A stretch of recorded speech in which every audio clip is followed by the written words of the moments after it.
Bienvenidos, librepensadores del reino. En este vídeo descubrirá un hecho muy sorprendente, una doctrina silenciada por la denominación, la creencia de que Dios es un ser material con un cuerpo físico y que tanto el cielo como el santuario son lugares materiales. Esta sorprendente doctrina será contrastada con numerosos escritos de pioneros adventistas como James White, Uriah Smith, Andresen, entre otros.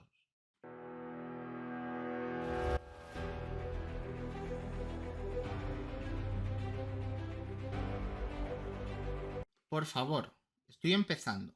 Y si crees que mi contenido es un contenido trabajado y de calidad, te pido que te suscribas. No son vídeos superficiales, sino que es un trabajo complejo y laborioso que requiere de tiempo y esfuerzo. Cuando era adventista, no sabía nada sobre las posturas teológicas que tenían los pioneros sobre la naturaleza de Dios. A tal punto que en una de mis investigaciones, visitando canales y web de denominaciones o sectas que se disgregaron de la iglesia, escuché una postura en la época que era adventista que me pareció una auténtica locura. Durante años pensé que esa postura era un desarrollo teológico posterior de esta secta en cuestión. Ante todo, nos dedicamos a la verdad. ¿Qué entendemos por verdad? Entendemos que la verdad se define por la realidad material. Consideramos falsa cualquier idea o teoría que sea contraria a la realidad material y consideramos verdadera la realidad material. Esto presenta dos principios fundamentales, la verdad y la mentira. Creemos que toda bondad y rectitud se fundamentan en la verdad, mientras que toda maldad y perversidad se fundamentan en la mentira. El hecho evidente de que la maldad domine actualmente el mundo nos revela la necesidad omnipresente y desesperada de la verdad.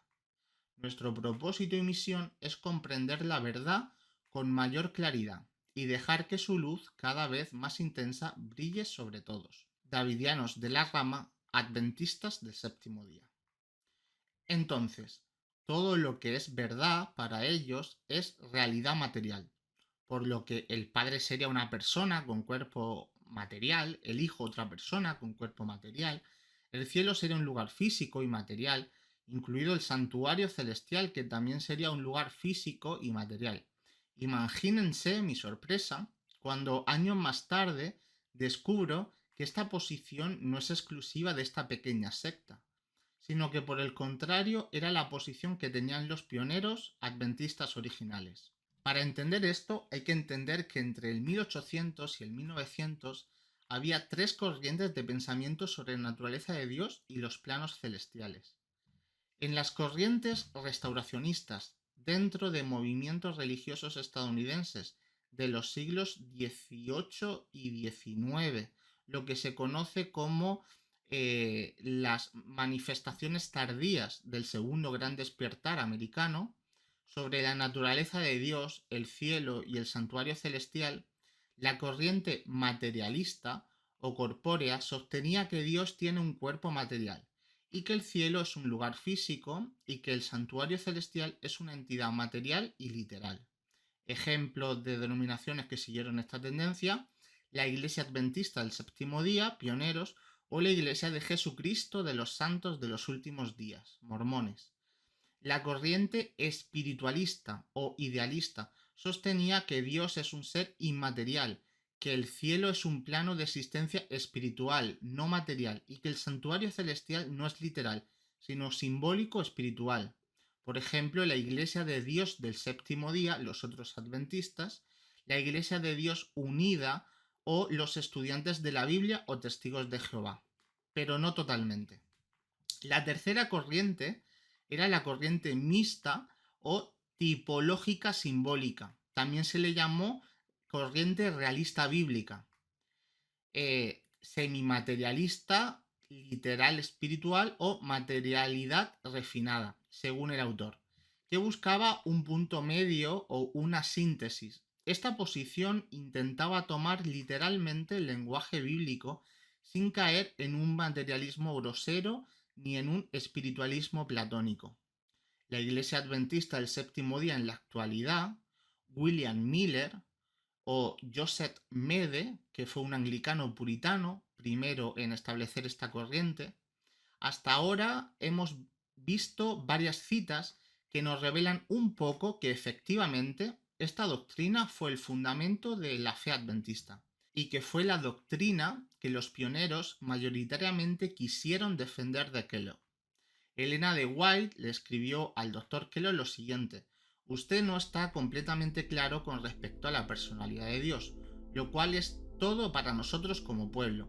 Usted virtualmente ha destruido al mismísimo Señor Dios. ¿Qué influencia es la que induciría a los hombres en esta etapa de nuestra historia para proceder en una forma solapada y poderosa para derribar el fundamento de nuestra fe? El fundamento que fue colocado en el principio de nuestra obra mediante estudio de la palabra, acompañado de oración y mediante revelación. Sobre este fundamento hemos estado construyendo durante los últimos 50 años. ¿Os sorprende que cuando veo el comienzo de una obra que desplazaría algunas de las columnas de nuestra fe, tenga yo algo que decir? Ese fundamento de la fe era la personalidad de un Dios absoluta con cuerpo y mente. Yo creo que este Espíritu de Dios es una personalidad. Tú no, pero esto es puramente una cuestión de definición. Yo creo que el Espíritu de Dios es una personalidad. Tú dices no, no es una personalidad. Ahora, la única razón por la que diferimos es porque diferimos en nuestras ideas de lo que es una personalidad. Su idea de la personalidad es tal vez la de una persona a un ser humano. Esta no es la concepción científica de la personalidad y no es en el sentido en que utilizo la palabra. Con estas citas se puede empezar a intuir cuál es la posición adventista sobre la naturaleza de Dios, la materialista, y que ese fue el motivo principal del conflicto con Kellogg. Aquellos que tratan de introducir teorías que quitarían los pilares de nuestra fe, concernientes al santuario o a Cristo, están trabajando como hombres ciegos, están buscando introducir incertidumbre y hacer que el pueblo de Dios quede a la deriva.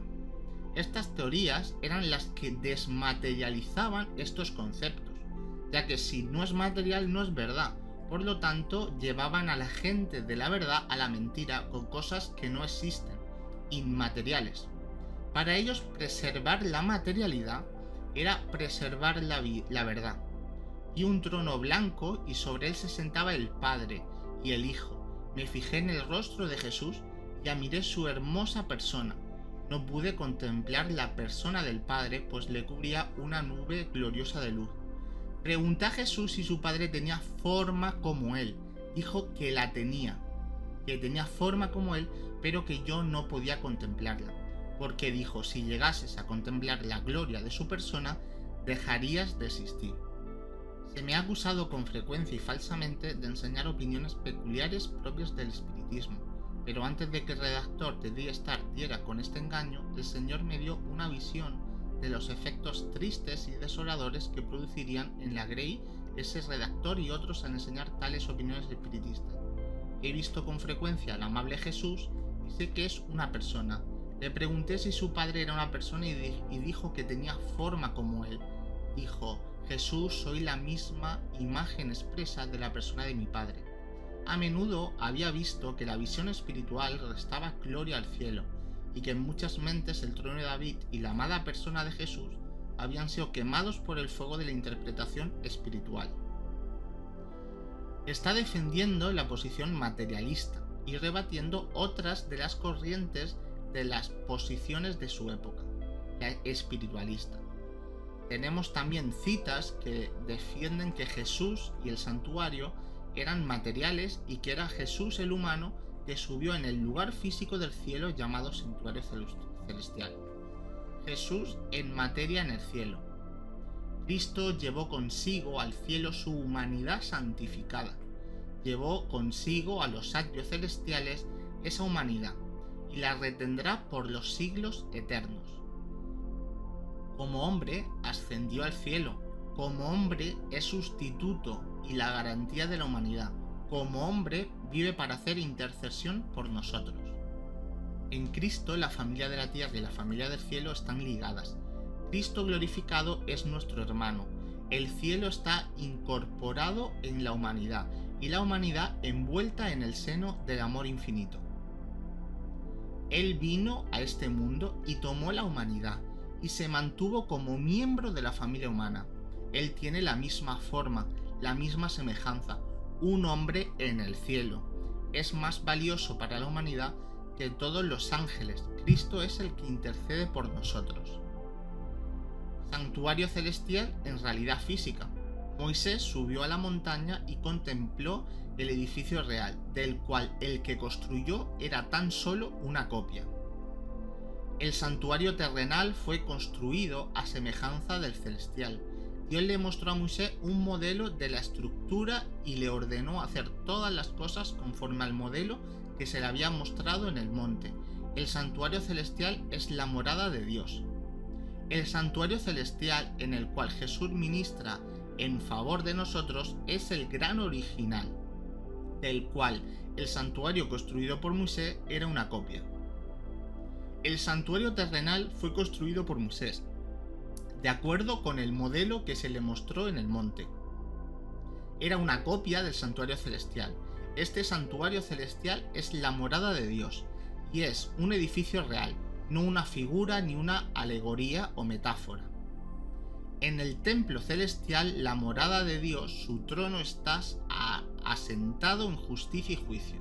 En el lugar santísimo está su ley, la gran regla de justicia por el cual es probada toda la humanidad.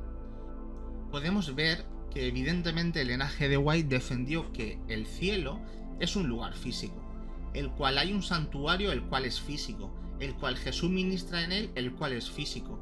Además, vamos a ver a otros textos de otros pioneros como ella dicen que debemos escuchar. Cuando entren hombres que quieren mover un pilar del fundamento que Dios ha establecido por su Espíritu Santo, que los ancianos que fueron pioneros en nuestra obra hablen con franqueza, y que los que han fallecido también hablen reimprimiendo sus artículos en nuestras publicaciones. Recojamos los rayos de luz divina que Dios nos ha dado a guiar a su pueblo paso a paso por el camino de la verdad. Escuchemos el artículo que escribió su marido Jane White sobre la personalidad de Dios. El hombre fue hecho a imagen de Dios. Entonces dijo Dios: hagamos al hombre a nuestra imagen y conforme a nuestra semejanza. Y creó Dios al hombre a su imagen, a imagen de Dios lo creó. Aquellos que niegan la personalidad de Dios dicen que imagen aquí no significa forma física, sino imagen moral, y hacen de esto el gran punto de partida para probar la inmortalidad de todos los hombres. El argumento es el siguiente: primero, el hombre fue hecho a la imagen moral de Dios. Segundo, Dios es un ser inmortal. Tercero, por lo tanto, todos los hombres son inmortales. Pero este modo de razonamiento también probaría que el hombre es omnipotente, omnisciente y omnipresente, y así revestiría al hombre mortal con todos los atributos de la deidad. Intentémoslo. Primero, el hombre fue hecho a la imagen moral de Dios. Segundo, Dios es omnipotente, omnisciente y omnipresente. Tercero, por lo tanto, el hombre es omnipotente, omnisciente y omnipresente. Lo que prueba demasiado no prueba nada relevante. Por lo tanto, la postura de que la imagen de Dios significa su imagen moral no puede sostenerse como prueba de que Dios es una persona. Léase sus propias palabras a Moisés: y el Señor dijo: he aquí un lugar junto a mí, y tú estarás sobre una roca, y sucederá que cuando pase mi gloria, te pondré en una hendidura de la roca, y te cubriré con mi mano mientras pase, y apartaré mi mano y verás mis partes traseras, pero mi rostro no se verá. Aquí Dios le dice a Moisés que verá su forma. Decir que Dios le hizo ver a Moisés que vio su forma cuando no la tiene es acusar a Dios de añadir a la falsedad una especie de engaño manipulador sobre su siervo Moisés. Pero el escéptico cree ver una contradicción entre el versículo 11 que dice que el Señor habló con Moisés cara a cara y el versículo 20 que afirma que Moisés no pudo ver su rostro. Pero Números 12 del 5 al 8 aclara la dificultad: y el Señor descendió en la columna de nube y se puso a la puerta del tabernáculo y llamó a Aarón y a María, y ambos salieron, y dijo: escuchen ahora mis palabras. Si hay un profeta entre ustedes, yo, el Señor, me manifestaré a él en una visión y le hablaré en sueños. Mi siervo Moisés no es así, pues es fiel en toda mi casa. Cara a cara hablaré con él, incluso en apariencia. El gran y temible Dios descendió materialmente, físicamente, envuelto en una nube de gloria. Esta nube podía verse, pero no su rostro, que posee un brillo más deslumbrante que 1000 soles. En estas circunstancias, a Moisés se le permitió acercarse y conversar con Dios cara a cara, o boca a boca, incluso aparentemente. Dice el profeta Daniel: estuve mirando hasta que fueron puestos tronos, y se sentó un anciano de días cuyo vestido era blanco como la nieve, y los cabellos de su cabeza como lana limpia, su trono como llama de fuego, y las ruedas del mismo, fuego ardiente. Miraba yo en la visión de la noche, y aquí, con las nubes del cielo venía uno como un hijo de hombre, que vino hasta el anciano de días, y le hicieron acercarse delante de él, y le fue dado dominio, gloria y reino. Aquí hay una descripción sublime de la acción de dos personajes, Dios Padre y su Hijo Jesucristo. Si se niega su personalidad, no hay una idea clara en estas citas de Daniel. En relación con esta cita, léase la declaración del apóstol de que el Hijo era la imagen misma de la persona de su Padre. Dios, habiendo hablado muchas veces y de diversas maneras en otro tiempo a los padres por los profetas, en estos últimos días nos ha hablado por el Hijo, a quien constituyó heredero de todo, y por quien asimismo hizo el universo, el cual, siendo el resplandor de su gloria y la imagen misma de su sustancia. Aquí añadimos el testimonio de Cristo, y el Padre mismo que me envió ha dado testimonio de mí. Nunca habéis oído su voz, ni habéis visto su apariencia. Véase también Filipenses. Decir que el Padre no tiene forma personal parece la contradicción más fragante con los términos claros de las Escrituras. Objeción: Dios es espíritu. Respuesta: los ángeles también son espíritus, pero quienes visitaron a Abraham y a Lot se acostaron y comieron y tomaron la mano de Lot. Eran seres espirituales, así también Dios es un ser espiritual. Objeción: Dios está en todas partes. Prueba: está tanto en todo lugar como en cualquier otro. Respuesta: Dios está en todas partes en virtud de su omnisciencia, no omnipresencia literal, como se verá en las mismas palabras de David mencionadas anteriormente. Oh Señor, tú me has examinado y conocido, tú conoces mi sentarme y mi levantarme, entiendes mis pensamientos desde lejos, tú escudriñas mi andar y mi acostarme, y te son conocidos todos mis caminos, porque no hay palabra en mi lengua. Pero he aquí, oh Señor, tú la conoces por completo. Me has cercado por detrás y por delante, y has puesto tu mano sobre mí. Tal conocimiento es demasiado maravilloso para mí, es elevado, no lo puedo alcanzar. Según 2. Dios está en todas partes en virtud de su Espíritu, que es su representante, y se manifiesta donde quiera que le plazca, como se verá por las mismas palabras que el objeto afirma, mencionadas anteriormente. ¿A dónde me iré de tu espíritu y a dónde huiré de tu presencia? Si subo a los cielos, allí estás tú. Si preparo mi lecho en el Seol, he aquí, allí estás tú. Si tomo las alas del alba y habito en el extremo del mar, aún allí me guiará tu mano y me asirá su diestra. Dios está en el cielo. Esto nos enseña el Padre nuestro. Padre nuestro que estás en los cielos. Pero si Dios está tan presente en todas partes como en cualquier lugar, entonces el cielo también está tan presente en todas partes como en cualquier lugar. Y la idea de ir al cielo es un error. Todos estamos en el cielo. Y el Padre nuestro, según esta teología confusa, simplemente significa: Padre nuestro que estás en todas partes, santificado sea tu nombre. Venga tu reino, hágase tu voluntad, así en la tierra como en todas partes. De nuevo, los lectores de la Biblia han creído que Enoc y Elías fueron realmente llevados al cielo ante Dios. Pero si Dios y el cielo están tan presentes en todas partes como en cualquier lugar, todo esto es un error. No fueron trasladados, y todo lo que se dice sobre el carro de fuego, los caballos de fuego y el torbellino que los acompañó para llevar a Elías al cielo fue un desfile inútil. Simplemente se evaporaron y una neblina impredecible recorrió todo el universo. Esto es todo lo que la mente puede comprender de Enoc y Elías, admitiendo que Dios y el cielo son no más en un lugar específico que en cualquier otro. Pero se dice de Elías que subió al cielo en un torbellino, y de Enoc se dice que caminó con Dios y desapareció, porque Dios se lo llevó. Se dice que Jesús está a la diestra de la majestad en las alturas. Así pues, después de que el Señor les habló, fue recibido arriba en el cielo, y se sentó a la diestra de Dios.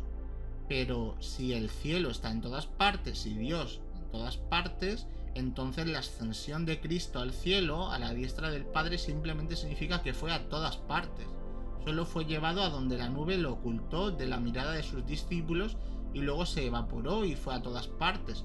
De modo que, en lugar del hermoso Jesús tan bellamente descrito en ambos testamentos, solo tenemos una especie de esencia dispersa por todo el universo. Y en armonía con esta teología enrarecida, la segunda venida de Cristo o su regreso sería la condensación de esta esencia en algún lugar. Por ejemplo, el Monte de los Olivos. Cristo resucitó de entre los muertos con una forma física. No está aquí, dijo el ángel, pues ha resucitado como dijo Mateo 28:6. Y mientras iban a dar las nuevas a sus discípulos, aquí Jesús les salió al encuentro diciendo: «Salve», y ellas, acercándose, abrazaron sus pies y le adoraron.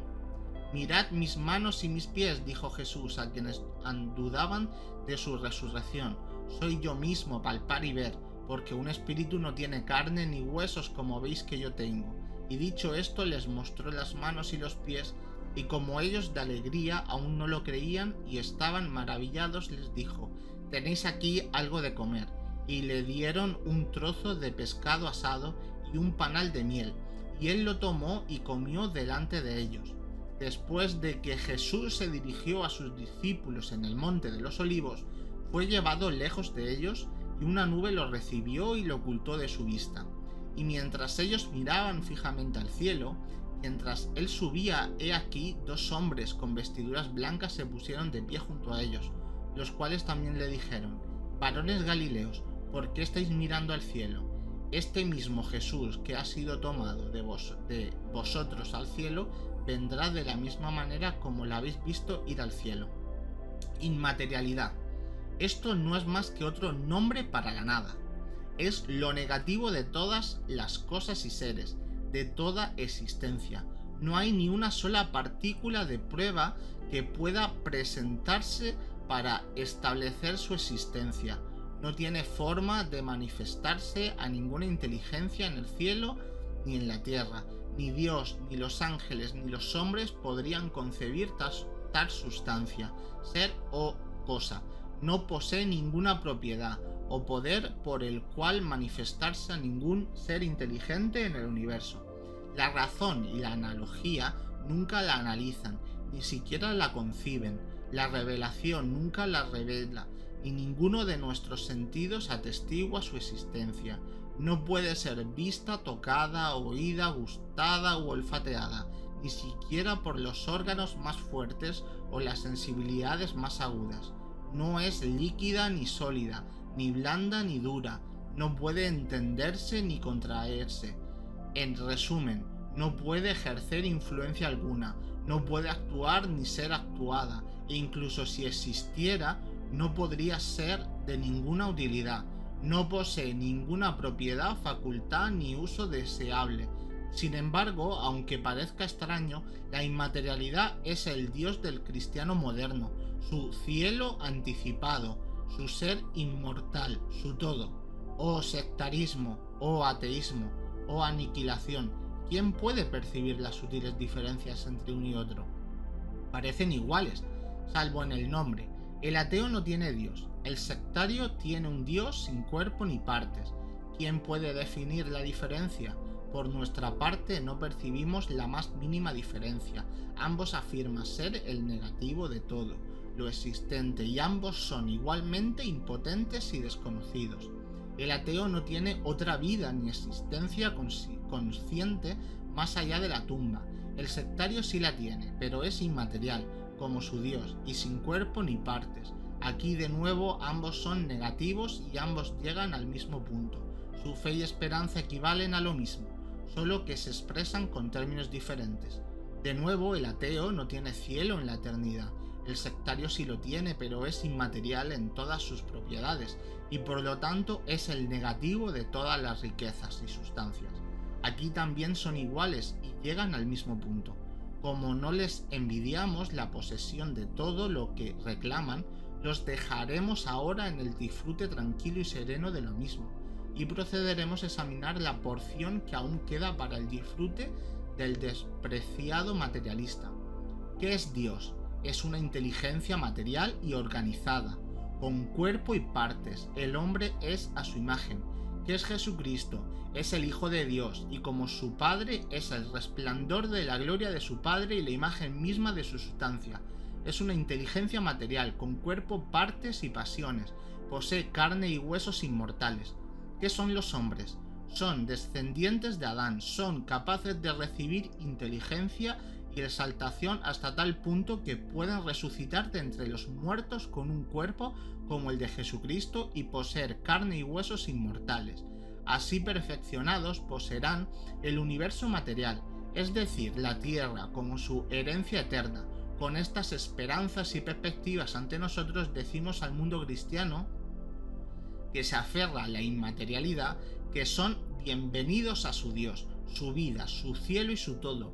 Ellos no reclaman nada más que lo que nosotros desechamos, y nosotros no reclamamos nada más que lo que ellos desechan. Por lo tanto, no hay motivo para disputas ni contiendas entre nosotros. Elegimos toda la sustancia, lo que queda. Lo gana el sectario místico. Todo lo que cada uno reclama, cada uno poseerá, sin envidiar la felicidad del otro. Eligen un Dios inmaterial, para tal Dios no tenemos ningún uso. Un cielo y un infierno inmateriales, en tal cielo no podemos morar. Reclamamos la tierra y el aire y el cielo, y todos los mundos esterales en lo alto, oro, plata, minerales y piedras preciosas, y cuerpos hechos de carne y hueso. Tal es nuestra esperanza, nuestro cielo, nuestro todo. Una vez redimidos de la caída de Adán, todo es nuestro y seremos del Señor por toda la eternidad. No podemos leer todos los artículos de los pioneros, pero analicemos algunas citas de sus escritos.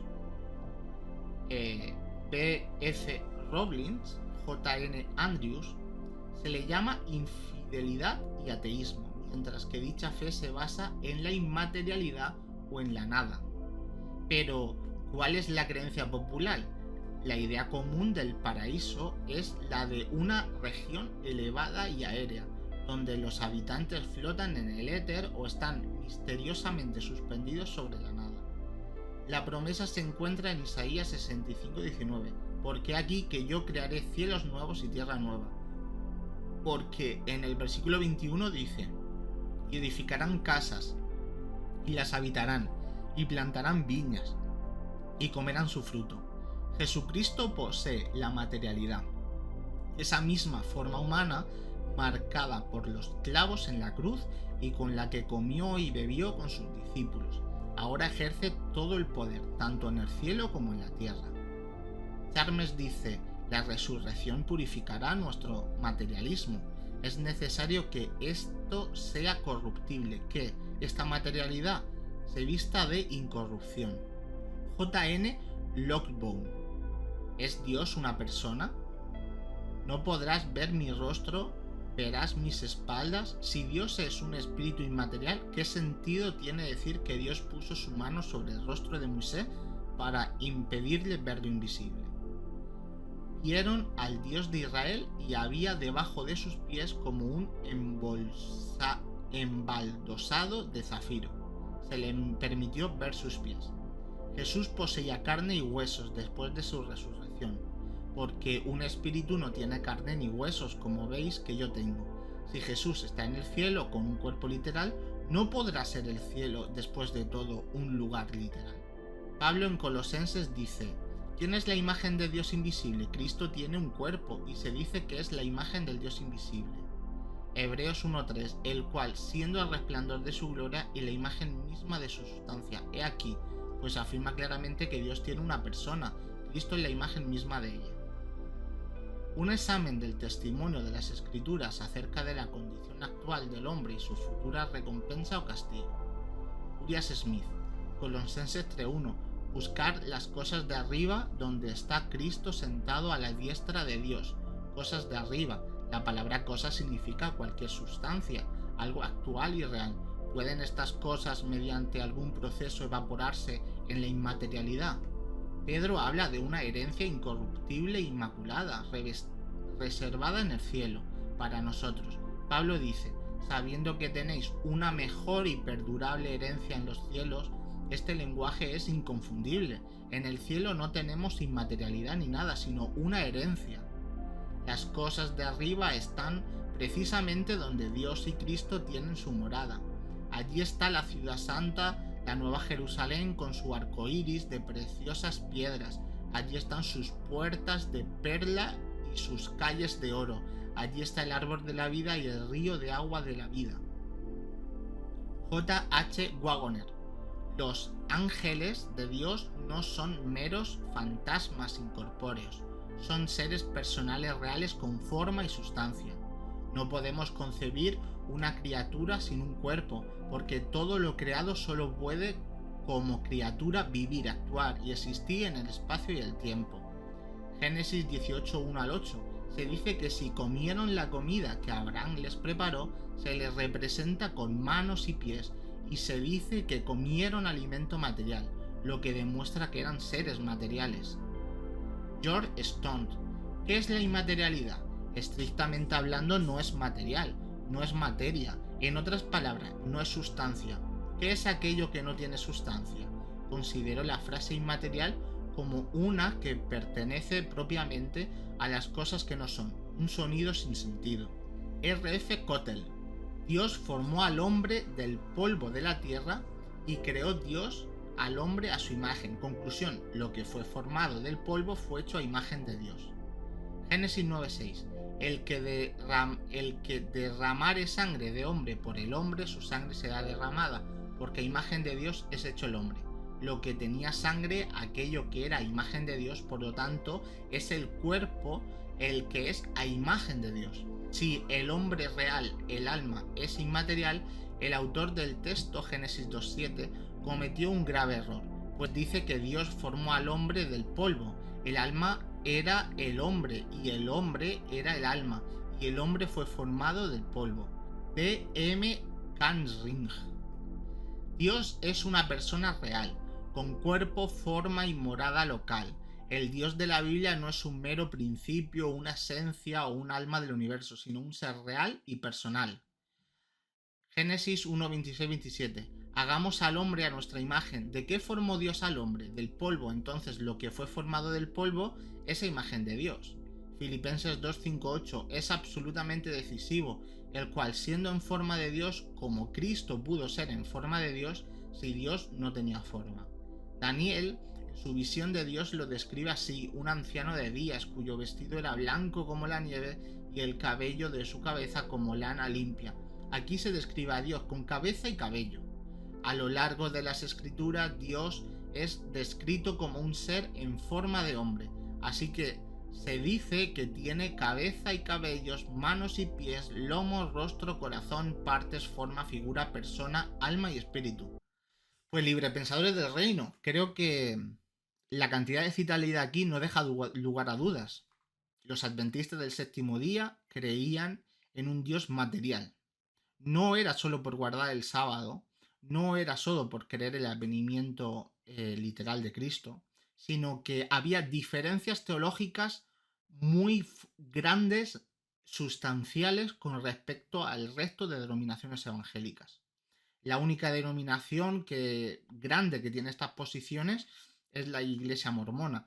Entonces, lo que se enseña hoy en día no es adventismo del séptimo día, lo que se enseña hoy en día es una revisión, un descafeinamiento, una doctrina, digamos, adulterada, Y realmente, si la gente conociese lo que es realmente el adventismo del séptimo día, muchas personas no serían adventistas del séptimo día. Sin embargo, ellos lo que hacen es básicamente descafeinar la doctrina para ser esa gran denominación que guarda el sábado, la única que guarda el sábado. Pero el fundamento de la iglesia adventista no es guardar el sábado. Aleluya, alabado sea el Señor en el día del reposo, pero ese no fue el fundamento de la iglesia adventista. Los pilares actuales de la iglesia adventista no fueron los que se formaron. Por eso la iglesia adventista fue considerada una secta en sus inicios, porque había principios muy fuertes, muy diferentes al cristianismo tradicional, como es el caso del materialismo, que el materialismo y el santuario literal, material en el cielo. Entonces, bueno, espero que os haya gustado el vídeo. Hasta el próximo vídeo, suscríbete para que podamos tener más vídeos y que Dios os bendiga, libre mensaje del reino.